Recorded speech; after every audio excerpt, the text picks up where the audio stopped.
want to bring you back to 1969, the pilot of Marcus Welby, MD. Tell us how that came about and what was that like? Well, this is really what Hollywood is all about.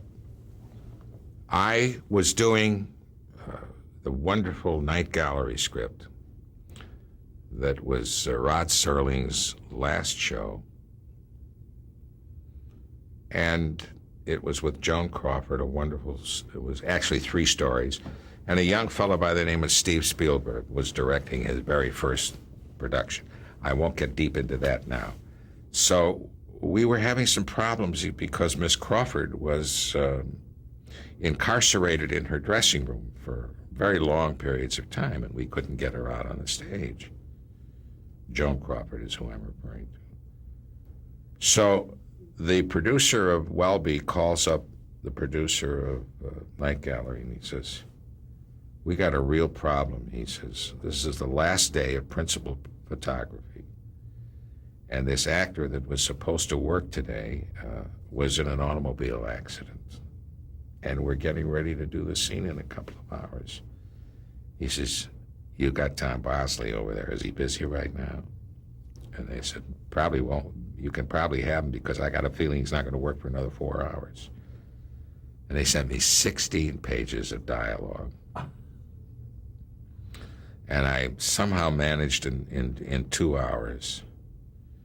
And when I walked on the set, Robert Young said, "What the hell are you doing here?" I said, "Don't let it upset you. I'm not going to be here very long."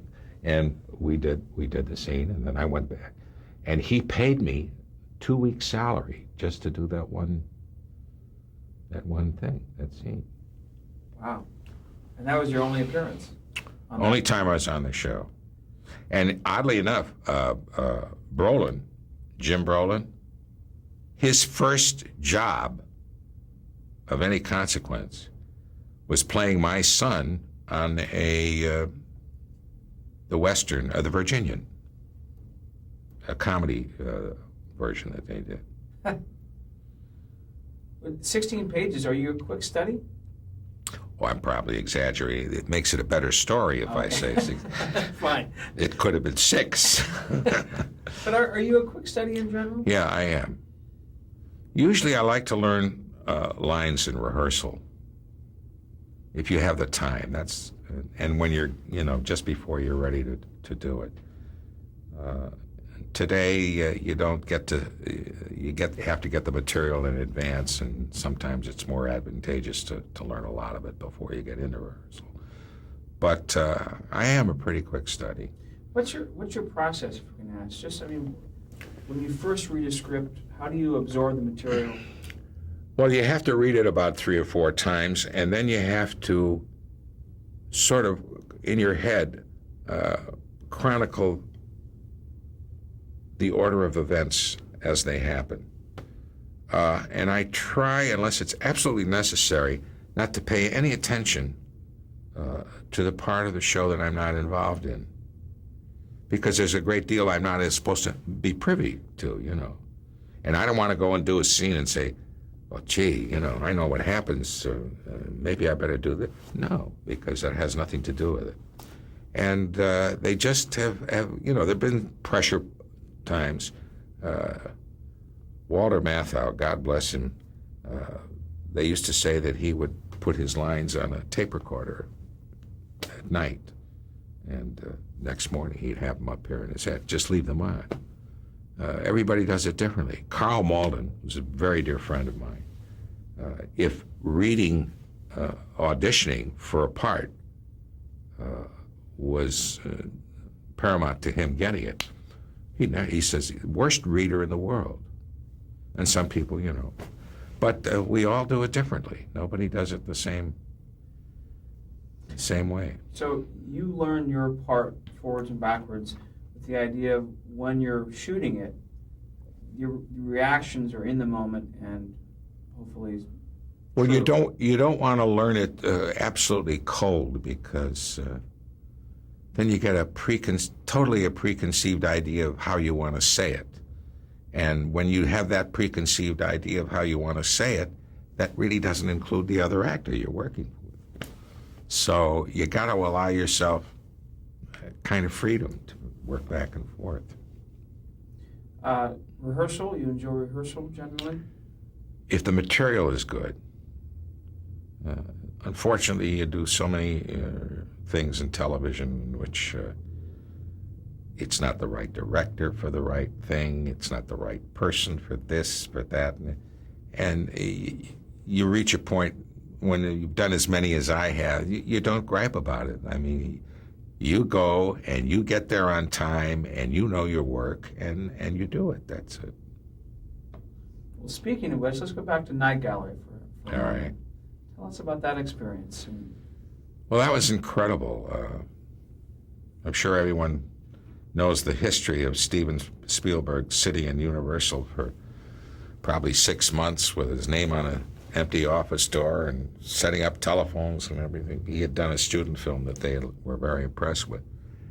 And Serling wrote this script for, as I understood it, for Bette Davis and Marty Balsam. And Marty couldn't do it, and she didn't want to do it. And it was the story was basically about a very lowbrow guy who owes the mob about $8,000 in gambling costs, and she's a wealthy woman who's blind and can buy anything, and she's buying a doctor to perform surgery so she can see. And so this character sells his eyes for $8,000. Very stunning show. So Steven was amazing. He was 21 years old. And as I said, Miss Crawford was indisposed for much of the shoot. And this kid was doing masters was doing close-ups without masters. And I had one scene where I'm on a merry-go-round,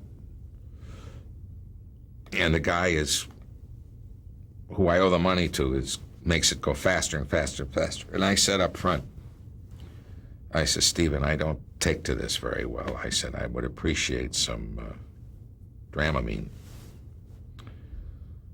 Well, he gave me a couple of phony placebos. I don't know whether it was aspirin or what. I got so sick.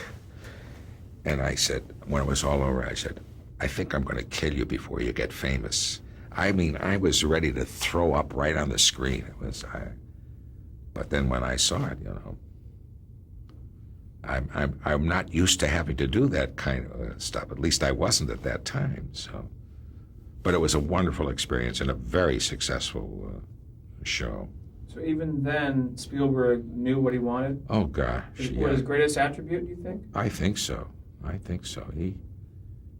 He really approached it, and then, of course, the rest is history. You can't judge a person on the basis of working with him on his first thing, but we all know what happened. As a matter of fact, I'm getting ready to do a film with a young director who wrote the film, and I think it's going to be sort of a similar situation, I hope, that he's going to be that strong enough. Let's describe for something you said earlier. He was shooting close-ups without shooting masters, which indicates what? Well, it indicates that you can't do a large shot, a master shot, with everybody that's involved in the scene. In this case, Miss Crawford wasn't there on set. That's correct. Right. And other actors, Barry Sullivan played the doctor in it. And so consequently, when you shoot a master, then you go into close-up. You cut what's called coverage, whether it's a two-shot with somebody or a single. And so he had to know exactly what his close-ups were going to be because he wasn't able to shoot the master shots with Miss Crawford. And what actually ended up is she did a lot of voiceover, walking around on the set and having her voice being heard, describing what she was doing. When she did appear on stage, what was the atmosphere like? How was that experience like? She sent a note to me, like the second day, and she said, so glad you're doing this with me. We had done one of the Route 66s together. And she says, what happened to the scene, our wonderful scene? And I had to think for a minute. There was no wonderful scene. The only time these two meet is they pass each other on the gurneys going in for surgery to remove his eyes, you know. So I just sort of humored it. I said, well, they must have cut it out. And that was my whole relationship with her, was that 5-second phone call into her dressing room. But that's just the way the show tumbled. Let's move on here. In the 60s and 70s, you started to do a lot more in motion pictures. And you said earlier that you started spending more time in Los Angeles. Some of the movies that you did, Love with the Proper Stranger, World of Henry Orient. Those two, Love with the Proper Stranger was my first picture. I was introduced in that. And the irony of that picture is that the entire picture was shot in New York, except my part. And they brought my wife and I out. I think we worked for about a week. It was a great experience, wonderful. I was being introduced in that picture. And I had great help, wonderful director. And his name? What is it? Robert Mulligan? Bob Mulligan. Right. And who else is in the cast? Natalie Wood and Herschel Bernardi was in it. Another one of my ex-understudies, Harvey Lembeck, was in it, and of course Steve McQueen. And it was a very good picture, well received. She was just a doll, wonderful gal. Natalie Wood? Yeah. She was in the process of finishing a relationship with Warren Beatty at the time. And the show finished on a Friday. Actually, it finished on a Thursday, and I was to fly back. No, it was on a Friday. Fly back immediately because I was doing Sherry Lewis's show in New York that Saturday. So it was a Thursday. So we were all ready to go to the airport, and Natalie's secretary calls at the hotel. We were at the Beverly Hills Hotel. She says, I've changed your tickets to tomorrow morning. That's why Miss Wood would like to take you and your wife out to dinner. So my wife and I and Hope Lang was going with the producer who died in that most unfortunate accident. He won the Oscar for To Kill a Mockingbird. Alan Pakula. Right. Beat you. Alan Pakula, who was going with Hope Lang at the time, and my wife and I, and it was at the place they just tore down, right over here on Beverly. Oh, the famous for their chili. Not Morton's, not Chasen's. Chasen's. And we were there. It was like 7 o'clock. No Natalie. 7:30, 8, 8:30, 9, and they bring the food. We start to eat. She came in at about 10:30. She had gone to the airport to say goodbye to Warren. And she just couldn't have been sweeter. She didn't play too much upon what she just went through. And sent me a couple of lovely notes later on when we were back in New York. And when the picture came out, she was thanking me for what I did in the movie. And so we just, we got along just famously together. And of course, Steve, I met, but we didn't work together in the picture. I happened to be on the set waiting to work while he was doing a scene with her. And then when that was through, I would work. So as he finished, we said, how do you do? And that was all. Yeah. Had a similar experience in the next picture, The World of Henry Orient, which was a lot of fun. And my first first association with Angela Lansbury, played my wife in the picture. That was also done in New York with a wonderful cast, wonderful director, George Roy Hill. And they had offered me this part, and I read the script, and I said, oh, come on, I'm too young for this. Guy's a husband, he's got children and a child, you know. I said, this looks to me more like a Joseph Cotton kind of thing. Because I was still in my 30s, you know, and much younger, not much younger, but maybe a little too young to be Angela's husband. So they were shooting the film and never shot the part. Finally, they came back and said, no, you're the one we want. So you start next Monday. Okay. Now that Saturday night, my wife and I go to the theater, and sitting next to me is Steve Lawrence and Edie Gourmet. And at intermission, Steve says to me, he says, did you and Peter Sellers have a fight? Peter Sellers was the star of the movie. I said, what are you talking about? He says, well, he's sitting right next to you and you haven't said a word. And I said, I haven't even met the guy. He finished today and I start Monday. So he introduced us, and I didn't recognize him because it was soon after he had his heart attack and he had lost a lot of weight.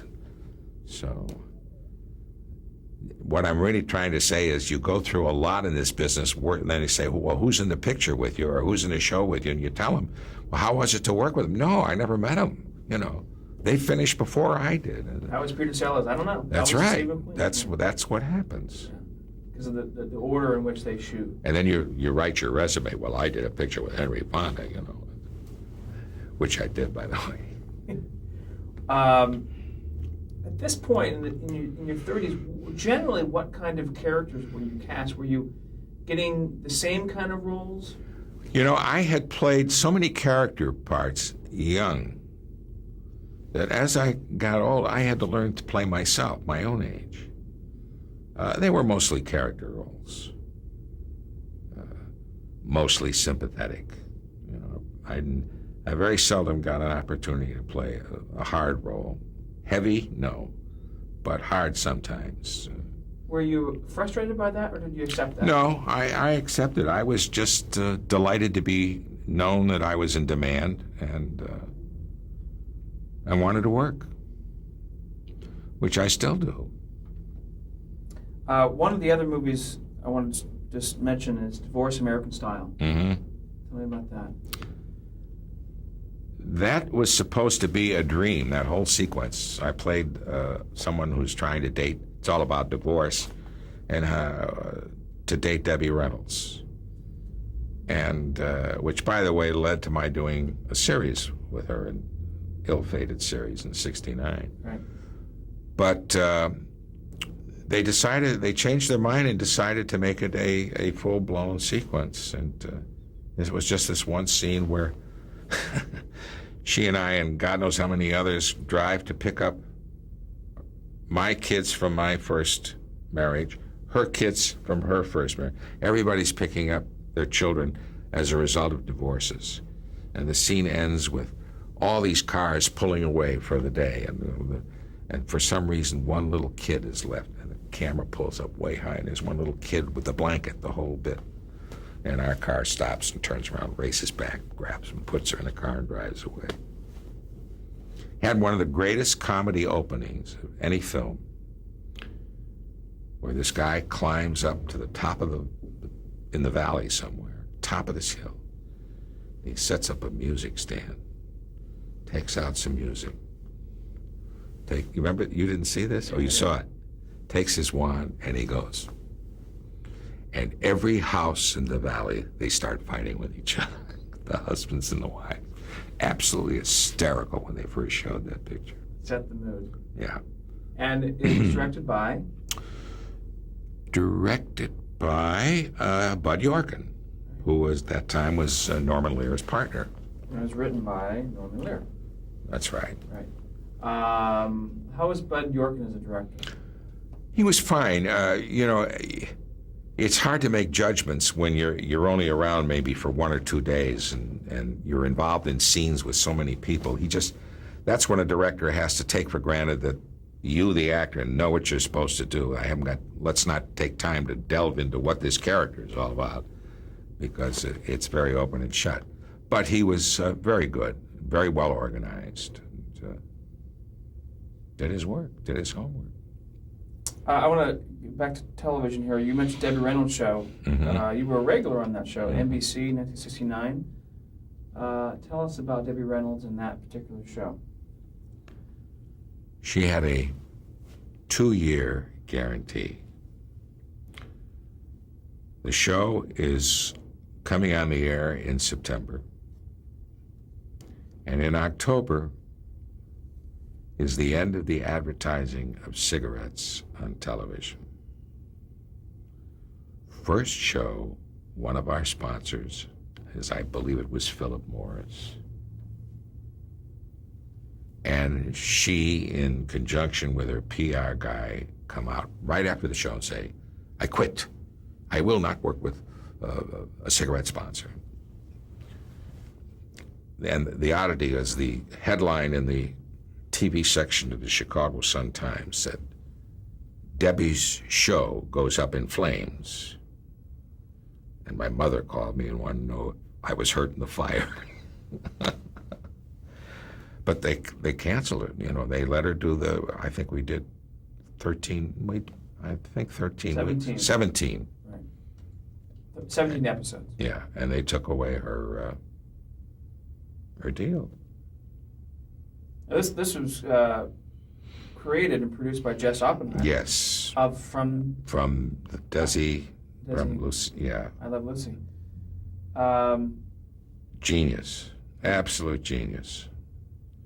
He's really the guy who started, one of the ones that started 3-camera television. Right. I Love Lucy. Wonderful wit. Very cool, calm, and collected. Just a great guy.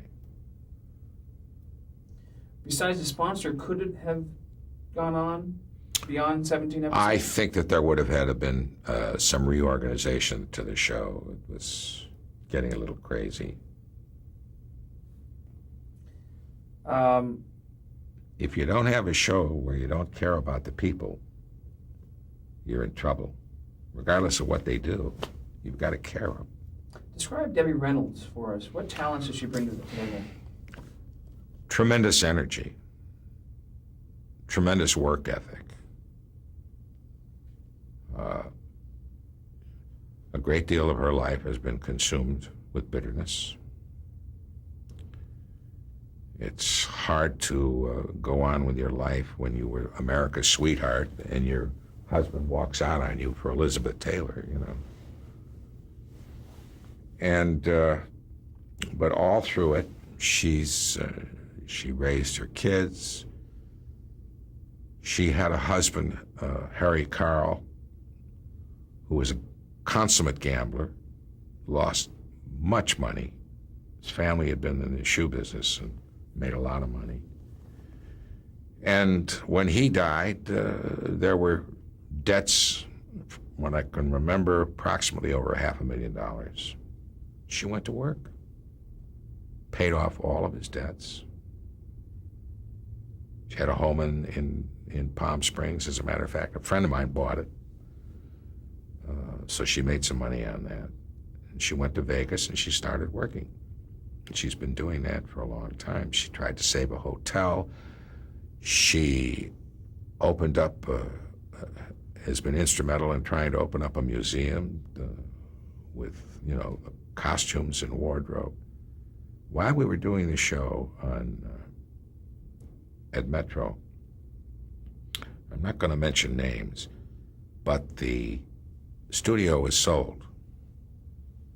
And about 2 days after it was official, about a half a dozen limousines pulled up in front of the wardrobe department and just ripped out costumes and gowns and things and threw them in the back seats of these cars and just drove off.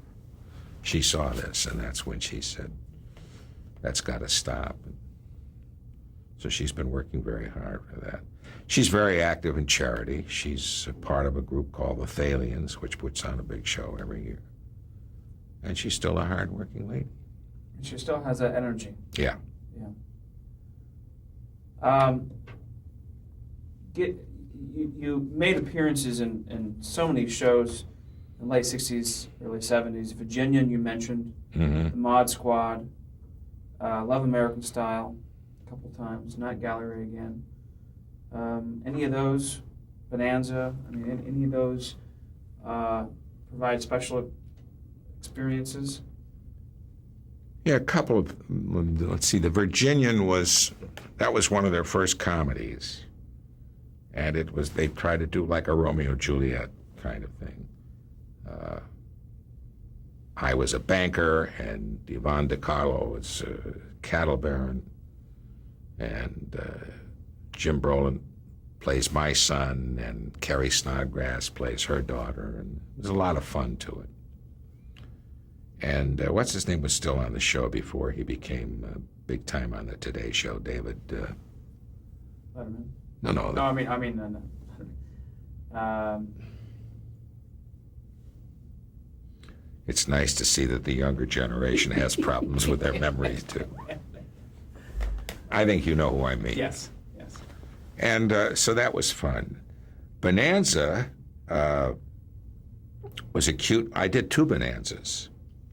One was with Wally Cox, just a wonderful little guy, where we played, I'm a tanner and he's something else, and we have a shop that we share. And now we're both going to run for mayor, and we're fighting each other, and we draw a line down the middle of so one guy can't cross that line, and that was another big comedy. And Wally Cox became known for Mr. Peepers. Mr. Peepers. Right. And known more so to those of us in the industry as one of Marlon Brando's first roommates. Those were fun shows. The other one I did was where I've got a mail order bride coming, and I'm chickening out. And the sheriff is out of town. Dan Blocker, God rest his soul, is the temporary sheriff. And I don't want to go through with this. I don't want to see this girl. I don't want her to see me. She's coming on the train. So I got to get out of this somehow. So I concoct this idea to rob the bank, and that they'll throw me in jail. And of course, it doesn't go well at all. And I get married to this girl while I'm behind bars. Bonanza became known because NBC took the risk of shooting that in color film. And I'll ask you this question after the next tape. Okay.